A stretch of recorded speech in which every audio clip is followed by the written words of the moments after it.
নমস্কার বন্ধুরা, আমার সবুজ বিলা ইউটিউব চ্যানেলে সকল প্রিয় বন্ধুদের জানাই অনেক অনেক স্বাগত।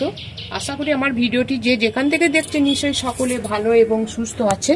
বন্ধুরা, আজকে আমি যে ভিডিওটি শেয়ার করব সেটা একটা অসাধারণ ভিডিও, সেটা আপনাদের অনেকটা উপকারে লাগবে। তাহলে আমার ভিডিওটি আপনারা মনোযোগ সহকারে ভালো করে দেখুন, দেখলেই বুঝতে পারছেন আমি কিভাবে কি প্রয়োগ করছি এবং কি বলছি। বন্ধুরা, আপনারা নিশ্চয়ই এই শীতকালে প্রচুর পরিমাণে ফুল গাছ নানা ভ্যারাইটিসে লাগিয়েছেন, পিটুনিয়া, গাঁদা, চন্দ্রমল্লিকা, ডালিয়া এবং লঙ্কা গাছ এবং অনেক রকমের শাকসবজি গাছও। কিন্তু কি হয় বন্ধুরা, অনেক সময় দেখবেন এইরকম ঠান্ডা কুয়াশার কারণে অনেক গাছপালা মারাও যায় এবং এই যে কুড়িগুলো হয়েছে দেখুন ঠিক মতন ফোটেও না, কালো হয়ে যায়, গাছটা বৃদ্ধিও থাকে না, গাছটা একবারে ফ্যাকাশে হয়ে যায়।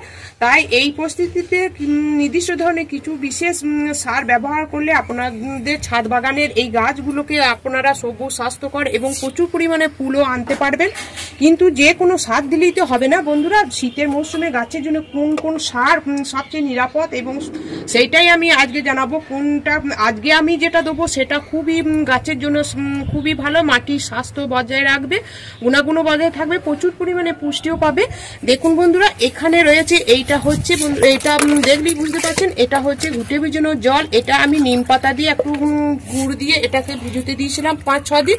তারপর আছে বন্ধুরা, এইখানে আছে কলার খোসা ভেজানো জল। এটাও আমি একটু গুড় দিয়ে, 1 চামচ গুড় দিয়ে এই জলটাকে আমি 5-6 দিন এইভাবে ভেজাতে দিয়েছি।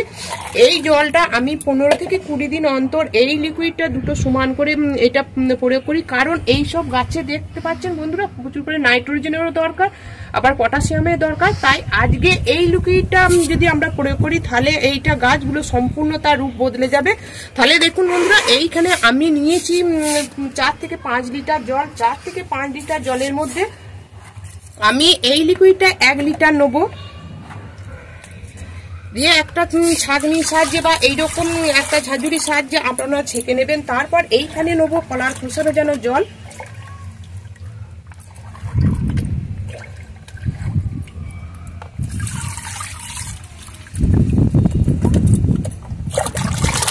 এর মধ্যে আপনারা হলুদ গুঁড়ো দিতে পারেন, যে কোনো ফাঙ্গিসাইড দিতে পারেন। যেহেতু আমার এখানে গুড় দেওয়া আছে তাই আমি এটা দিলাম না। তারপর নিম পাতাও দেওয়া আছে এই ঘুটে ভিজানো জলের সঙ্গে, তাই কোনো রকম পোকামাকড় ফাঙ্গাসের উৎপাত হবে না। চলুন আজকে আমি যেসব গাছগুলো এই লিকুইড তরলটা দিচ্ছি সেটা দেখতে থাকুন। তার আগে আমি এই গাঁদা গাছগুলোতে দিয়ে দিয়েছি, পিটুনিয়াতে দিয়ে দিয়েছি, এইখানে প্রচুর পরিমাণে লঙ্কা ধরে আছে, এই গাছটাতেও দিয়ে দিয়েছি। তারপর দেখুন এখানে শিউলি গাছে প্রচুর পরিমাণে ফুল আসছে, সেটাও দিয়েছি। দেখুন এখানে চন্দ্রমল্লিকা কুড়িগুলো এবার ফুটতে আরম্ভ হয়েছে, যাতে তাড়াতাড়ি ফোটে এবং ফুলগুলো বেশ বড় হয়, তার জন্য এই লিকুইডটা আমি দিয়ে দিচ্ছি।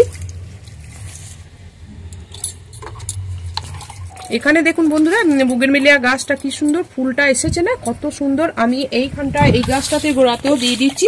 আর দেখুন এইখানে না শীতকালে একটা কাজ করবেন, যেসব গাছগুলো একটু বড় বড় অবশ্যই আপনারা মালচিং করে দেবেন। মালচিং কারণ শীতকালে আর্দ্রতা বজায় রাখতে হবে, গাছের গোড়ার মাটি যাতে ঠান্ডা যাতে না হয়, কুয়াশা যাতে না পড়ে, সেটা অবশ্যই আপনারা যে কোনো কম্পোস্ট দিয়ে বা যে কোনো শুকনো পাতা দিয়ে একটু মালচিং করে দেবেন, তাহলে গাছের কোনো ক্ষতি হবে না। তারপর দেখুন এই গাছটাতে কিরকম লঙ্কা ধরে আছে, আমি এই গাছটাতেও দিয়ে দিলাম। এটা গাছের জন্য খুবই পুষ্টিকর খাবার। অবশ্যই আপনারা এই লিকুইড তরলটা প্রতিটি গাছে আপনারা 15 থেকে 20 দিন অন্তর ব্যবহার করুন। তাই যে সমস্ত বন্ধুরা আমার ভিডিওটি এতক্ষণ ধরে দেখবেন, নিশ্চয়ই আমার ভিডিওটি আপনাদের খুব ভালো লেগেছে। যদি নতুন ছাদ বাগানি বন্ধু হয়ে থাকেন তাহলে আমার এই চ্যানেলটিকে অবশ্যই সাবস্ক্রাইব করে নিয়ে পাশে থাকবেন। আর অবশ্যই আমাকে কমেন্ট করবেন, আপনাদের মূল্যবান কমেন্ট আমাকে অনেক অনেক বেশি অনুপ্রাণিত করে গাছের পরিচর্যা সম্বন্ধ ভিডিও আপনাদের সামনে তুলে ধরার জন্য। আপনারা যদি এইভাবে গাছের পরিচর্যা করেন তাহলে গাছ শীতকালে প্রচুর ভালো থাকবে, সুস্থ থাকবে এবং সবুজ সতেজ প্রচুর পরিমাণে ফুল ফল আনবে। আর অবশ্যই আপনারা মরা পাতা, যেগুলো হলুদ পাতা, সেইগুলো ছাঁটাই করে দেবেন। গাছগুলোকে পরিষ্কার পরিচ্ছন্নতা রাখবেন, তাহলে শীতকালে আর কোনো সমস্যা থাকবে না। প্রতি সপ্তাহে আপনারা নিম অয়েলটা স্প্রে করবেন। আর ছত্রাকনাশকটা আপনারা 15 থেকে 20 দিন অন্তর প্রয়োগ করবেন, যেটা হলুদ গুঁড়োই হোক, যে কোনো ফাঙ্গিসাইড হোক, তাহলে আর গাছ নিয়ে কোনো সমস্যা থাকবে না। এই ছিল আজকে আমার এই ভিডিও। আপনারা ভালো থাকুন, সুস্থ থাকুন, ধন্যবাদ।